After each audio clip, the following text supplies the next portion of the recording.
Selamünaleyküm, hayırlı akşamlar. Sevgili ATR telekanalının teleseyircileri, Prime programmasını seyretesiniz. Sizler için men Gülsüm Halilova çalışam. Nevbeteki bir saat bu studiyada yayınımızga hoş olacak misafirmizle beraberlikte aktual meseleler hakkında laf edecekmiz ve sizlerge elimizden gelgence bularını anlatmağa tırışacakmız sevgili arkadaşlar. Çünkü bu günleri hakikaten de çok meraklı hadiseler olup geçiyor ve Rusya-Ukraina cenkinin ketişatı işgal etilgen Yarımada'da yüz bergen hadiseler ve bunun yanı sıra elbette ki işgal etilgen Kırım'da olup geçken bu sözde saylavlar ve ilahri meseleler etrafında laf etmeye planlaştırdık. Sizler bizim yayınlarımızı daima bütün bu zorluklara bakmadan seyrettiğiniz için ayrıca teşekkürlerini bildiremiz ve kaydetmek gerek ki saygılı arkadaşlar yarın Kiev'de Kırım platformasının 4. sammiti ötkerilecek ve bu sammit çerçevesinde birçok mühim meraklı hadiseler olacak ve Kennedy'de toplaşkan Cumhurbaşkanları, prezidentler Ukrayna'ya destekini ve Kırım'ın işgalden kaytarılıp meselesi etrafında laf edecekler ve bu haberlerini biz ATR telekanalının yayınlarında tarif edecekmiz ve anlatacakmız. Ama bunun yanı sıra elbette ki işgal etilgen Yarımada'dan başlamaya isterim. Bugün bizim yayınımız Kırım Tatar tilinde ötkerilecek. Milli Meclis Reisimiz Rifat Ağa Çubarov'un çeşitli türlü meselelerini müzakere etmeye planlaştırdık. Kendisi bizle şimdi canlı bağda. Rifat Ağa, selamünaleyküm, hayırlı akşamlar. Size hayırlı akşamlar. Çok sağındım. Endi çoktan bulmadık. Sağ olunuz. Biz de sizni sağındık, seyircilerimiz sağındı ve çünkü laf etilmesi gerek olgan bilesiz çok meseleler mevcut. Hususan işgal etilgen Yarımada'da ötkerilgen bu saylavlar sualini sizden tafsiyatlıca laf etmeye istegen edik. Çünkü bundan evvelde yayınlarımızda ne için barmak gerek olganı, barmamak gerek olganı haqda müzakere etilgen edi. Ama herhalde seçimler ötkerildi. Şimdi bilesiz meni ne meraklandıra bu sual etrafında? Yani sizin takipleriniz, gözlemlerinizge göre Kırım Tatarlarının hangi bir miktarı iştirak etken ve namzet olarak özünü göstergen ya da belki de geçken buna dair böyle bilgileriniz var mı? Şimdi böyle Kırım Tatarların sayısı ne kadar oldu sayılarda söylemesi mümkün değil. Çok zor.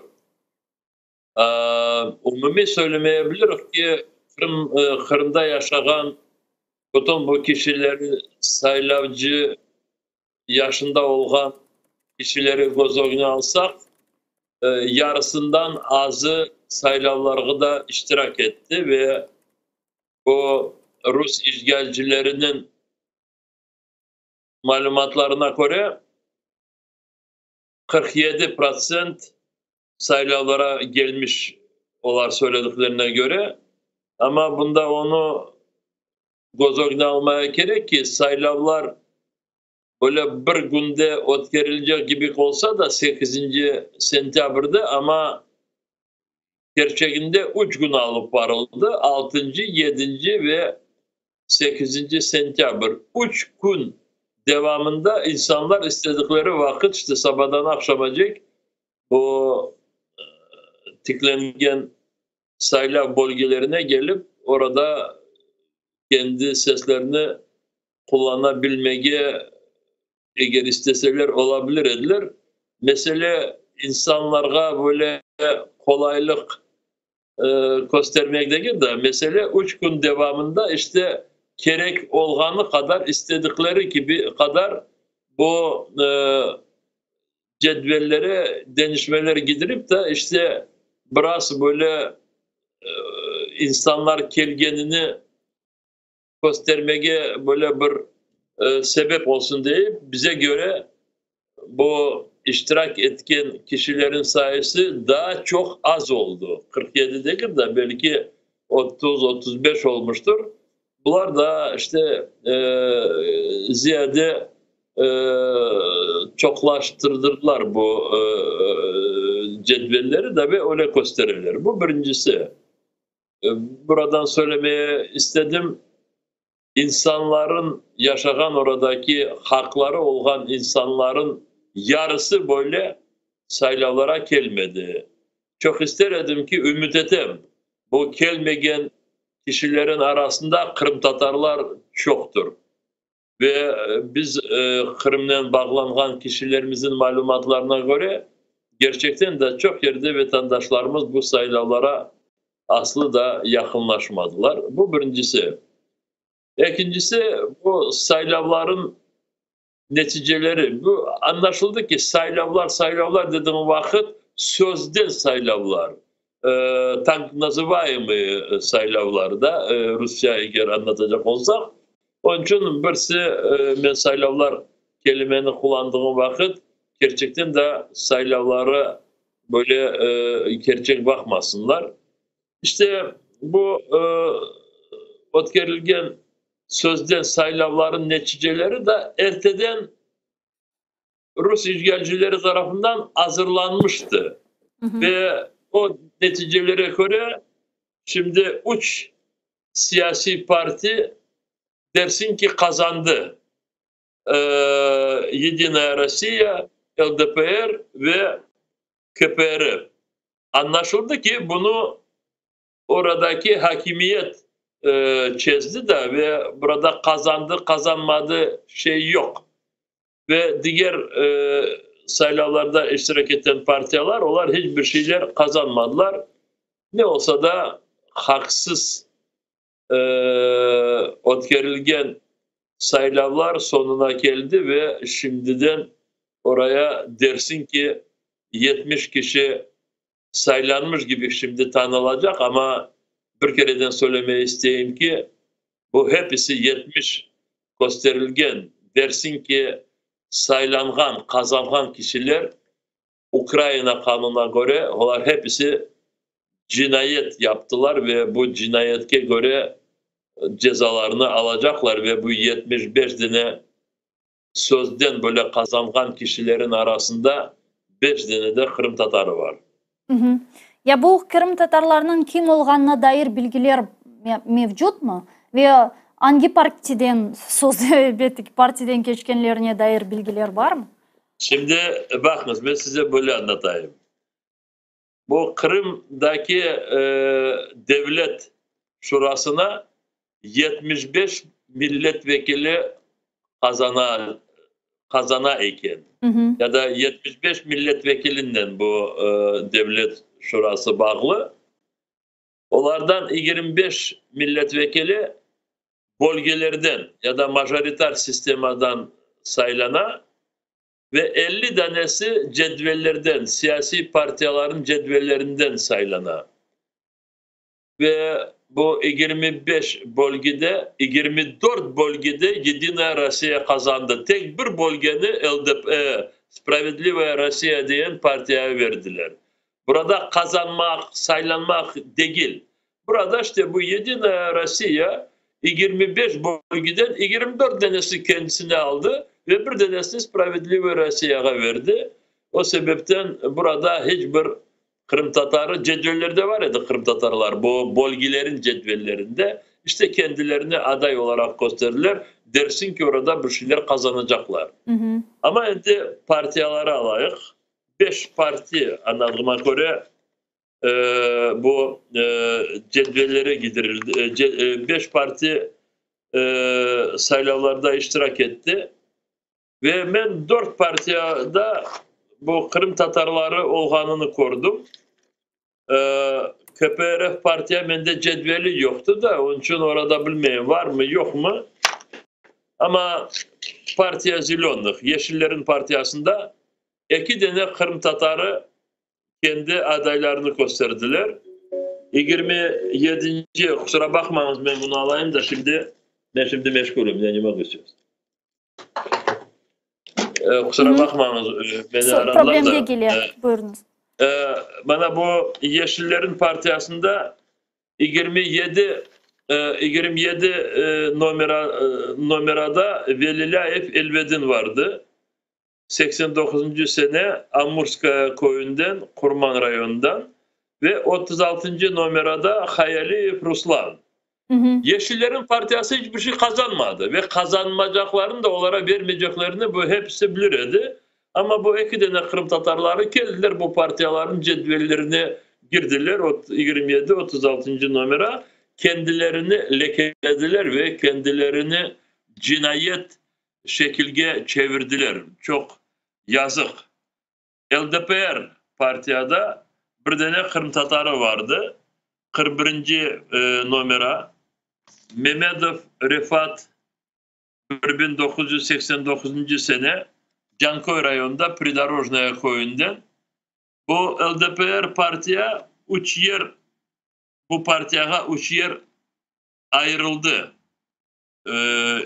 İşte bu iktidar tarafından diyeceğim bu kişi de Mehmedov Refat LDPR partiyasında kendisinin namzetini bildirip o da cinayetlerin arasına girdi.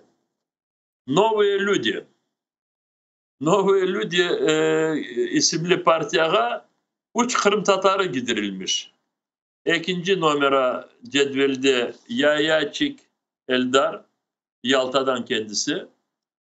Ben onu bilmeyeyim asla ama malumatlara göre böyle kurucu şirketinin direktörü diyeceğim, bilgili, okumuş bir kişi ama işte böyle bir aptallık yaptı.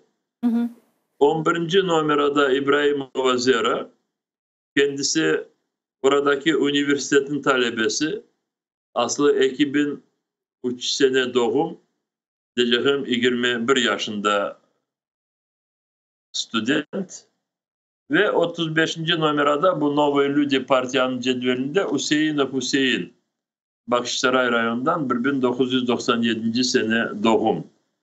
Bakınız işte bunlar hepsi vardılar, partiyaların cedvellerine girdiler, bulaştılar, lekelendiler, kendilerini cinayet sıraya koydular ve elbette bu partiyalara hiçbir şey ayırmadılar ve bunlar şimdi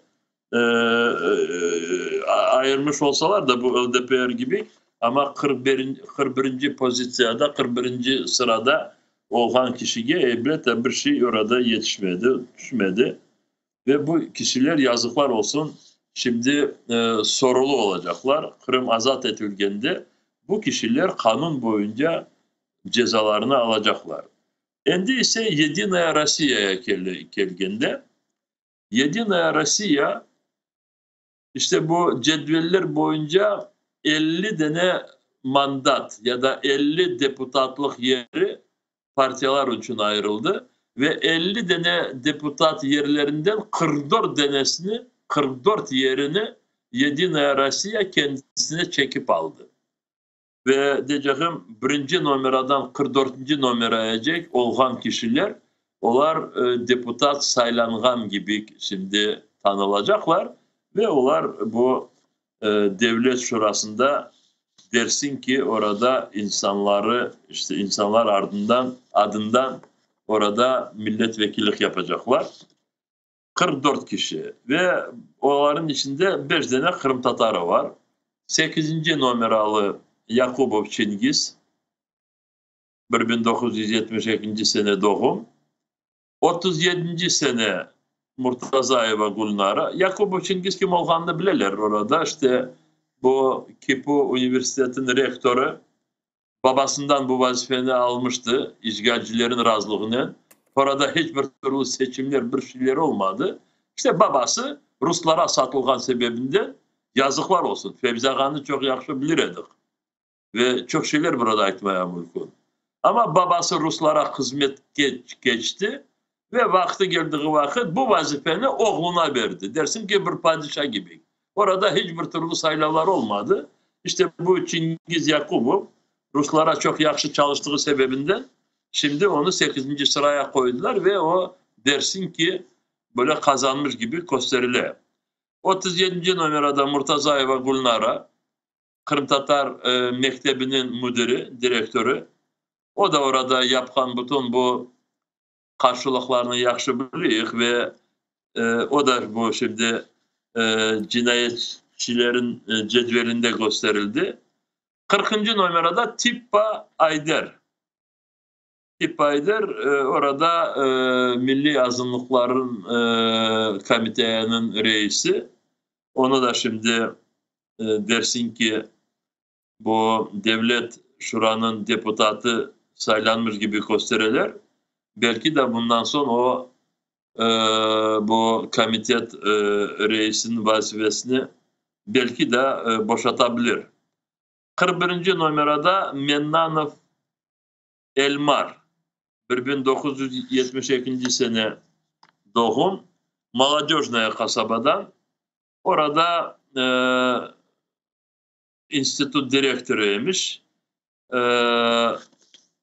Akademiya Stроительства и Arhitektürü. Bilmiyorum ne kadar gerçek bu kuruluş ama onun direktörü olarak gösterilmiş.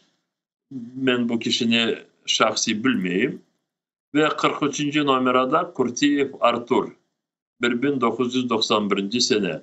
Bana bu 5 kişi şimdi Yedinaya Rusya cetvelinden Kırım'daki işgalcilerinin devlet şurasının vekilleri gibi gösterildiler. Ve orada da 2 kişi de vardı. 44. numarada cetvelde Gafarov Edip vardı. Gafarov Edip işte saylanmadı. Onu mahsus o sıraya koydular. Çünkü endi bütün hizmet edeceğini Ruslara endi yaptı. Endi o birisine gereği yok. Onu alıp çetkiye taşladılar. Ve 48. numarada bu Yedinaya Rusya cedvelinde Şirin İbrahim. Bu kişini de Kırım'da yaxşı bilirler. Çünkü sonunacık Ruslara hizmet ete ve çok böyle pis yoldan kete bu genç erkek ve sonu yazıklar olsun, onun sonu da çok acınıklı olacak. Çünkü Şirin İbrahim saylanmasa da ama Ukrayna kanunlarını çok yerlerinden bozdu ve cinayetçi olarak elbette hesabını verecek zaman geldiği vakit. İşte bu kadar. Ямына bu kişilerini şimdi bir şekilde takip edip artık onlarga binaen davalarının açılması işlerine kiriştik mi? Çünkü buna mesuliyet çekmeler deyip aytkanımız vakit, yani bu insanlar hakkında artık bugün davalar açılmalı değil mi? Bana göre şimdi bunların içinde çok kişilere davalar açıldı. Çingiz Yakubov'a açıldı bildiğime göre. Murtazayeva Gülnara'ya açıldı. Tippa'ya açıldı. Diğerlerine de eğer açılmamış olsa açılır. Şimdi beni başka bir şey meraklandırır. Meraklandırır diyorum, çok böyle rahatsız ete de. Çünkü bu kişiler işte Rusların bu oyunlarına girip bazı kişileri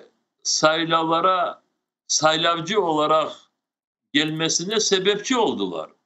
Çünkü bu kişiler hepsi Kırım'ın her bir taraflarına yetişkin yerlerine gezdiler. Kırım Tatarlarının görüştüler. Ve işte biz bu Yedinaya Rusya cedvelinin içindeyiz. Yedinaya Rusya'nı destek etiniz. Biz saylansak milletimize yardım edebiliriz. İşte bunları söyleye bazı kişilerin kafalarını, başlarını aylandırdılar.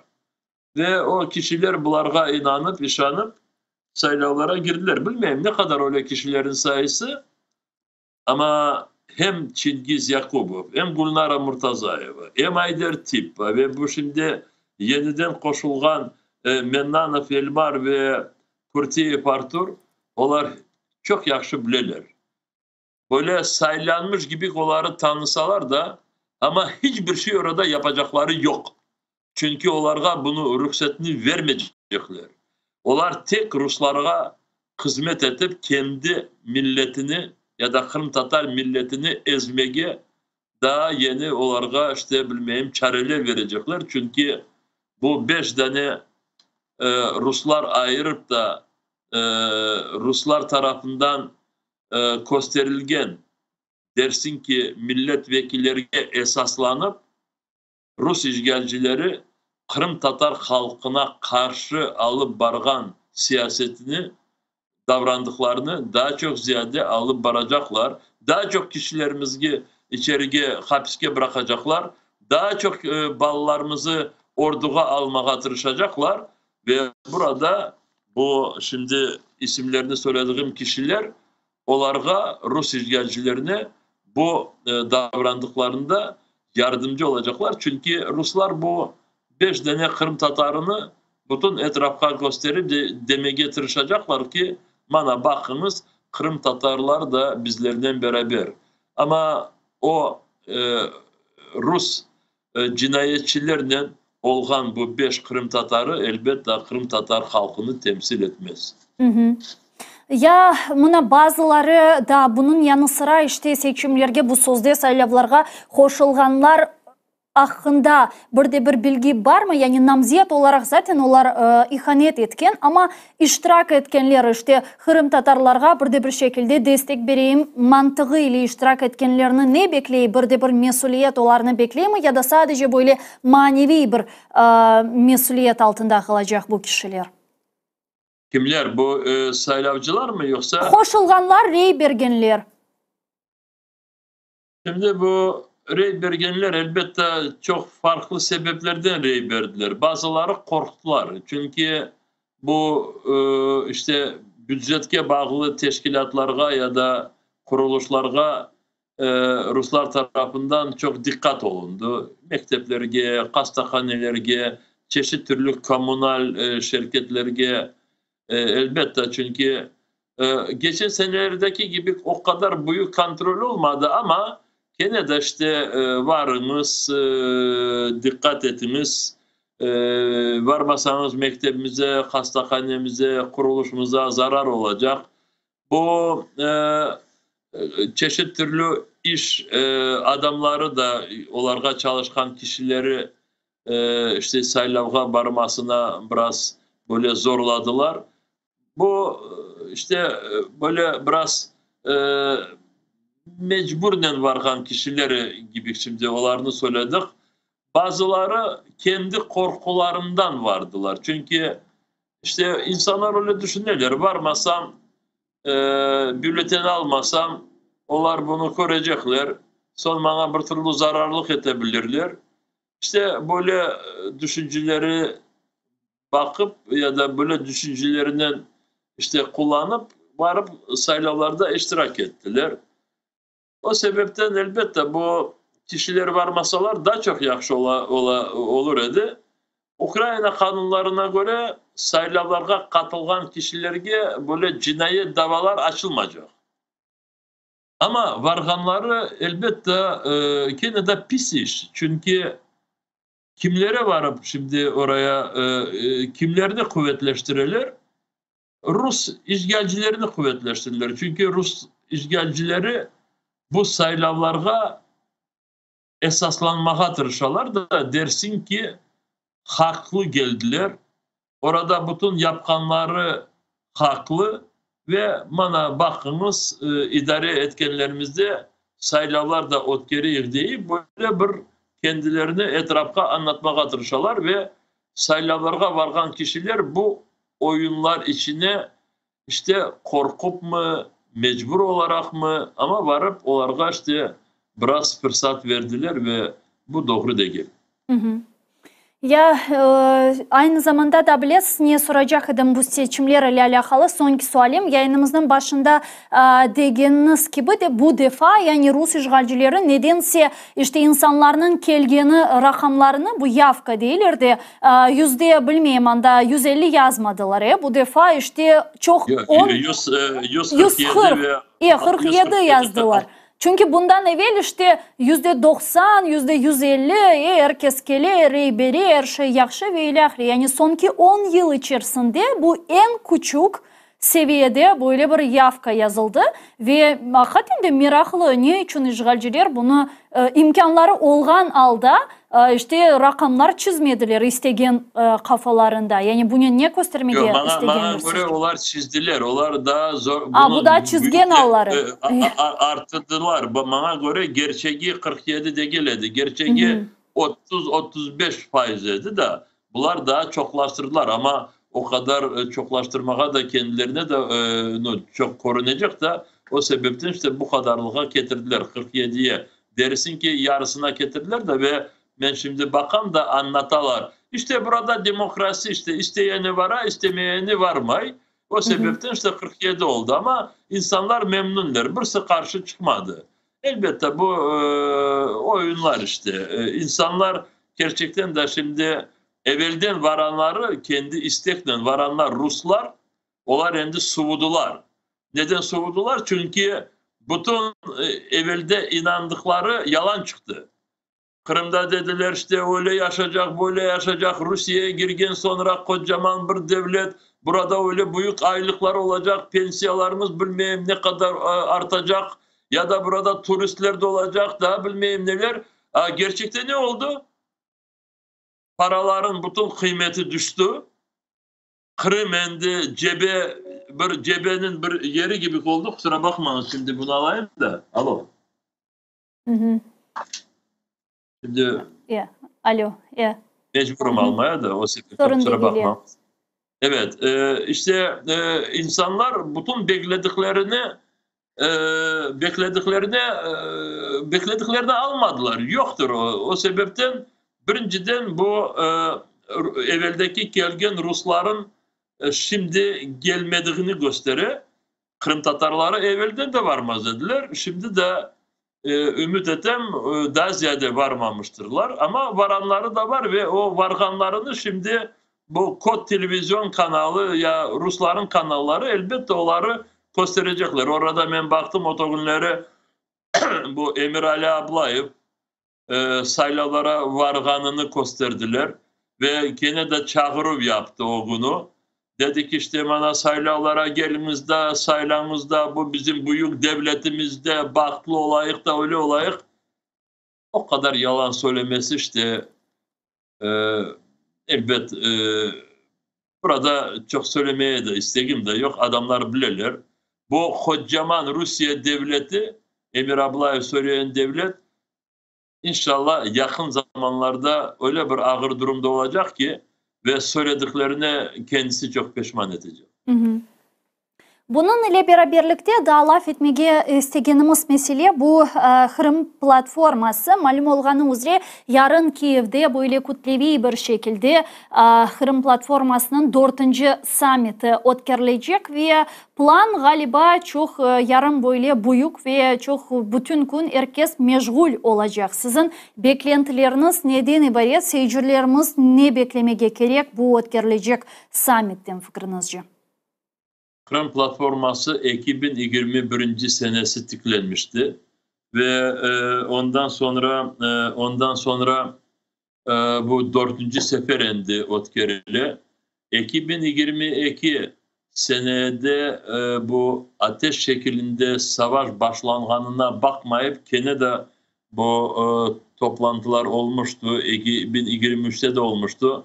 Hatırlatayım 2021'den sonra Nariman Celal'ını Kırım Tatar Milli Meclis Reisinin birinci muavinini Rus işgalcileri hapiske bırakmış ediler ve işte 2 ay evvelsi 23. İyun ayında Nariman azat edilmişti. Bunu da işte hatırlatayım dedim çünkü Kırım platformasının bağlıdır. Şimdi yarın Kırım platformasının bu devlet başlıkların toplantısı olacak. Şimdi bilgili sebepten büyük açıklamalar yok ve menden de olmayacak. Çünkü anlaşıldı ki Ukrayna'ya bazı devletlerin başlıkları fizik olarak geleler ve yarın biz onlar kimler olganını öğreniriz, beraber olacak onların. Ama başka devlet liderleri online ya da böyle internet vasıtasıyla konuşacaklar. Geçen senesi de öyleydi. 2020'de de öyle ötkerildi. Çünkü güvenlik sebebinden çok liderler Ukrayna'ya gelinmez. Çünkü Allah göstermesin büyük bir trajediler olmasın. İşte burada Kırım platforması olğan sebebinden nasıl meseleler bakılacağı, müzakere edilecek de böyle çok bilgili. İşte Kırım'ın azat edilgen sonra inkişafı, aynı zamanda şimdiki Kırım'daki durum ve orada siyasi mahpusların vaziyeti ve onları azat edilmesine neler yapılabilir? Ayrı bir blok olacak bu siyasi mahpusları konuşmasında. Orada Nariman dostumuz da söze çıkacak. Ben hükümet, Ukrayna hükümet başı ya da evet Ukrayna hükümet başı Şmygal'le beraber Kırım'ın geleceğini konuşacak. Ayrı benim Kırım Tatar Milli Meclis reisi olarak çıkışım olacak. Biz Kırım Tatar Milli Meclisi'nin beklediklerini orada anlatmaya çalışacak. Mustafa Gamız ayrı bir böyle blok, sualler blokunda işte açıklama yapacak. Hepimiz Kırım Tatar Milli Meclis azaları, hepimiz bu Kırım platformasının ayrı ayrı böyle yarın ötkerilecek bloklarında, blok dediğim vakit işte böyle sualler, yönelişler böyle gösterilgen, müzakere edilgen suallerin etrafında bizler paylaştık ve hepimiz birlikte olacak ama ayrı ayrı çıkışlarımız olacak. İnşallah bu hepsi sonlanacak, yarın hayırlı olabilir. Son gelecekte Oktyabr ayında Riga şehrinde bu Kırım platforma üyelerin parlamenterleri toplanacak ve o zaman Riga'da gene de Kırım Tatar Milli Meclisi azaları iştirak edecekler. Ben Tunev'in aslı oradan geldim ve bazı hazırlıkları orada birlikte Letonya parlamenton rehberlerinin, diğerlerinin hazırlıkları işte göz önüne aldık. Hı hı. Ya mına bilesiz da ne soracak idim. Demek Kırım platforması zaten böyle Kırım'ны diplomatik yollarla işgalden kurtarılу faaliyetleri etrafında demek toplaşkan idi. 2021 senesi. Ayrı askeri blok da olacak. Askeri blokta Ukrayna Savunma Bakanı Rustem Umerov söze çıkacak. Aynı zamanda diğer ülkelerden onun işte o diğer ülkelerin savunma bakanlıklarından ya da bilmeyeyim askerliklerden çıkışlar olacak. Askeri blokta bakılacak. Askeri sualler şimdi çok dikkatinde. Çünkü Kırım ille azat edilecek ki ve o sebepten çeşitli türlü varyantlar bakılacak. Hem diplomasi, hem askeri, hem bilmeyeyim başka böyle varyantlar, siyasi varyantlar olabilir. Men sadece şunu soracaktım. Yani eğer ki 2021 senesi bazı memleketlerinin temsilcileri Kırım'ın demek böyle harbi yolun kurtarılığı ile bağlı radikal böyle cümleler etrafında imzasını koymaya istemesi artık bugün sizin fikrinizce bu ülkeler ve zaten Kırım platforması çerçevesinde iştirak etken veya iştirak edebilecek memleketler buna hazır mı sizce? Kırım'ın artık harbi yolun kurtarılacağı varyantı böyle bir canlı olganına. Şimdi bilesiniz bakarız bu çıkışlar, konuşmalar neni gösterebilir ama bana göre şimdi bu çok önemli de değil. Neden önemli değil? Çünkü 2022 sene Fevral 24'ten sonra şimdi bütün Ukrayna'nı destek eden ülkeler ve aynı onların içinden de işte bu Kırım platforma üyeleri. Şimdi bütün bu devletler bu savaş Ukrayna'nın toprak bütünlüğü tiklenilmesinden biteceğini söylediler. Diyeceğim ne zaman Ukrayna devletinin bütün toprakları azat edildiğinden sonra bu savaş sonuna gelecek diye böyle bir pozisyon alındı dünyada aslı. Ve şimdi Birleşmiş Milletler Teşkilatı'na aza olan devletlerin çoksu bu pozisyonda ve hepsi şimdi bile ki başka bir varyantı yoktur. Onun için Kırım platformasında ben öyle düşünem, böyle düşünem. Şimdi öyle çıkışılar ya da tartışmalar yok aslında. Çünkü hepsi diyor ki Kırım diğer işgal edilen Ukrayna'nın toprakları gibi hille azat edilecek ve Ukrayna toprak bütünlüğünü 1991 sınırlara göre tikleyecek. O sebepten burada başka formula yok.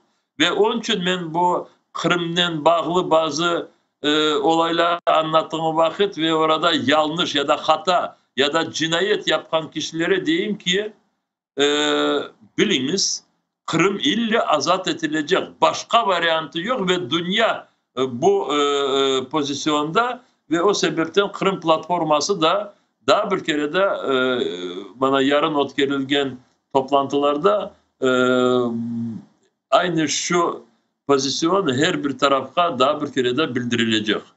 Hı hı.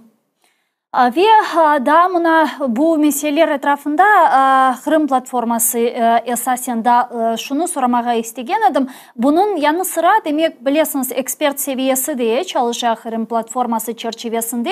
Yani sizin fikrinizce Kırım'ın reintegrasyası sualleri boyunca Kırım platforması nasıl rolünü oynayabilir? Yani bu rolünü oynayabilir mi? Çünkü misal şimdi birçok çözülmesi gerek olan reintegrasyon sualler var. Kırım işgalden kurtarılgan sonra ne olacak, nasıl yapılacak?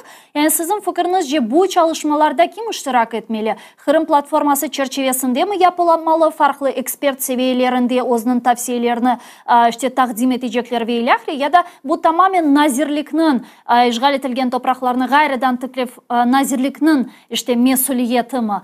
Bu meseleler nasıl görünüyor sizce? Birinciden bu çeşit böyle varyantlar ve gelecekte neler bizi beklediklerini böyle açık konuşması, tartışması benim için çok faydalı ve böyle yapılganlığına ben memnunum. Çünkü çeşit türlü varyantlar ve varyantlar değil de o kadar orada incelikleri var. Çünkü 10 sene devamında işgal devam etti de ve o sebepten her bir insan orada yaşadığında çeşit türlü problemlerinin böyle katıla ve karşılık göre. Misal için bana dün evin yanıma bir Ukraynalı geldi. Dedi ki işte böyle durumdayız dedi. Ben Gezlev'den kendim dedi. Yaş balığı. Yaş da geldim benden yaş 40-45 yaşlarında. Ve dedi ki anam çok hastalandı orada da dedi kanser hastalığı ve Rusya'nın kanunlarına göre oradaki evimizi ve diğerlerini bana bağışladı. Çünkü benden başka evladı yok. Ve şimdi anam geçinse ve Kırım azat edilse bu dokümentlerin gücü yeterli mi? Ben kendi evime sahip olmasına. Çünkü ben oraya şimdi varmaya olmayayım. Ruslar tarafından beni de bu cinayet cedvellerine gidirdiler deyip bana anlata. Bana işte bu bir kişinin böyle bir şahsi probleması. Ama böyle problemalar ve buna oşakan ya da bilmeyeyim aynı tersinde yüzlerce binlerce böyle problemalar var. Ve onların hepsini nasıl çözmesine şimdiden hazırlanmaya gerek. Ama anlaşıldı ki sonunda Kırım azat edilgeninde nasıl varyantlar böyle birinci sırada olacak, nasıl varyantlar belki de aslı başlanmayacak, onu şimdi oradaki vaziyet gösterecek. Elbette bu bütün işlerini ya da idare yapmasını bunu devlet organları alıp barışı gerek. Ama devlet organları işte bu cemaatlik tarafından müzakere edilgen bütün bu faydalı korunan neticeleri kendi işine alışı gerek ve alması için gerekli kanunlara bu fikirleri hepsini çevirmeye gerek de kanunlar kabul edilişi gerek. Şu sebepten şimdi ne yere baksak daha çalışmalar daha çok varlar ve şimdi ne kadar böyle hazırlansak da böyle Kırım azat edildiği vakit daha bu azat edilmesinin yanında daha çok meseleleri çözmeye gerek olacaktır. Hı hı. Ama ne kadar erteden hazırlanmış olsak o kadar azat edilgende beceririz. O sebepten Şimdi bu müzakereler, bütün bu diskusiyalar, tartışmalar bana göre milletvekilleri için, Ukrayna milletvekilleri için, Ukrayna hükümeti için böyle bir yönelişini gösteriyor. Nasıl meseleleri tezce şimdiden çözmeye gerek, nasıl meseleler yarın belki bakılabilir ama hepsine hazır oluşumuz gerek. Yamına sizin fikrinizce bugün artık en çok ve en mühim çözülmesi gerek olan mesele hangisidir Kırım reintegrasyası ile alakalı? Vay Allah, burada çok yönelişlerden böyle ayrı ayrı meseleleri söylemeye mümkün. Ama birinciden bana göre oradaki yaşayan kişiler ve yaşayacak kişiler emin oluşları gerek. 5 seneden sonra Kırım nasıl inkişaf edecek, 10 seneden sonra nasıl devam edecek diyeceğim. Kırım'ın statüsü bana göre bu önemli meselelerden birisidir. Birinciden Kırım Tatarlar için, bizim milletimiz için, kökenli ya da tamırlı millet için. Burada hiçbir türlü başkaların bağışlanız ağzından, kollarından çekip almak değil, yok. Bizim hakkımızı tiklemek bana göre en önemlisidir ve bizler bu Kırım platforması devamında bizler bu meseleyi birinci sıraya koyacak. Çünkü Kırım'ın statüsü insanların gelecekte eminliği, böyle raskaran rahat yaşayışları. Bu birinci mesele. İkinci mesele işte orada cinayet yapan kişilerinin vaziyeti ve geleceği. Bana göre belki söylediğime çok böyle oradaki bazı kişiler memnun olmazlar. Ama gerçekten de cinayet yapan kişiler oradan Rus işgalcilerinin birlikte gitseler hepimize yakşı olur idi diyeyim. Kendilerine de acı olmaz, böyle acılık tragedya olmaz. Bizlere de işler az olabilir. Ben şimdi tek cinayet yapan kişilerini söyleyeyim. Bana bu Cengiz Yakubov ya da bilmeyeyim onun gibi diğerlerini ya da bu Kod televizyonda sabahdan akşamacık, akşamdan sabahacık Ruslar için propaganda yapan kendilerine jurnalist ama gerçekten propagandist kişilerge de bunu anlatan. Ve bunun yanı sıra şimdi min reintegrasiya sualleri hakkında laf etmeye başladık da bunu sormasam da olmaz diğer taraftan çünkü biliyorsunuz geçenleri Ukrayna hükümetinde çok ciddi böyle kadro değişmeleri oldu ve hususan bizlerin de çok alakalandırgan demek bu nazirlikte de değişmeler mevcut. Misal işte sonki 5 yıl devamında o'zining vazifasini icra etken bu topraklarını gayredan tıklöv naziri Irina Hanım demek prezident ofisine artık geçti ve onun işte reisligindeki bu nazirlikni meclis reisi olarak nasıl kıymet kesiyorsunuz faaliyetlerine, semereli mi değil mi ve şimdi yanı kelgen kişi sizin fikrinizce yanı bir can verebilir mi bu nazirlikке Zelenskiy'nin degeni gibi işte yanı enerjiya, yanı can, yanı işte işler? Şimdi elbette böyle çok korumlu ya da evet korumlu böyle bir kadro değişmeleri oldu. Çünkü bir kereden çok bakanlarını ya da çeşitli türlü kuruluşların rehberlerini değiştirdiler. Bazıları bir yerden diğer yerde vazife aldılar. Bu Vereshchuk söylediğiniz gibi. Ben ondan laf ettim bu değişmelerden son. Dedim ki inşallah bu Cumhurbaşkanı ofisinde evveldeki işte sizlerle beraber çizgen meselelerini çalışmalarını devam ederiz dedim. O da memnuniyetle yaparız dedi. Çünkü ben de sizlerle bu işbirlik yaptığımıza memnunum deyip anlattı. İnşallah bunlarını devam ederiz.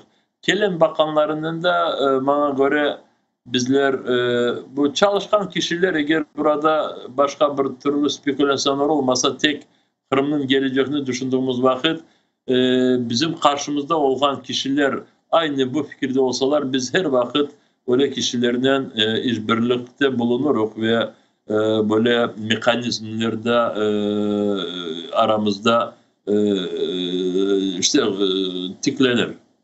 Hı hı.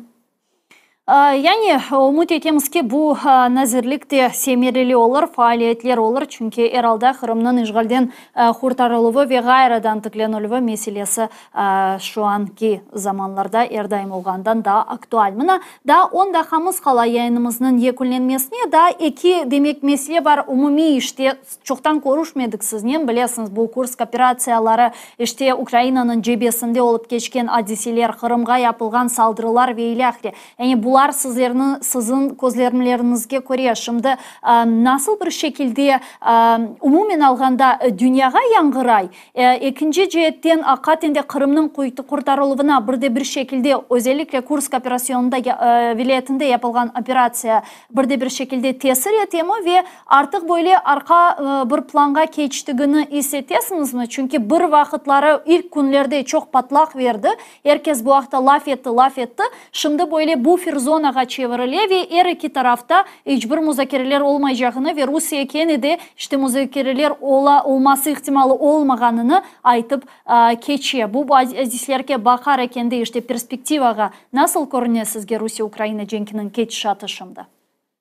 Bana göre bu Ukrayna ordusu Rusya'nın sınırlarını bozup da işte bu Kursk vilayetine girgeni bana göre doğru yapıldı. Çünkü Rusya'ya böyle baskın mekanizmleri bulunması için çeşit türlü Ruslar beklemediği hareketleri alıp varmaya gerektir. Şimdi burada birinciden bütün dünyaya biz de gene vakit Ukrayna ordusu Rus devletinin askerleri okurttukları kadar bile kabartkanlık kadar böyle güçlü olmadığını gösterdik. Çünkü bir hafta içinde Kursk vilayetinin böyle bir korumlu böyle bir kısmını Ukrayna askerliği zapt etti ve kontrol etti şimdi.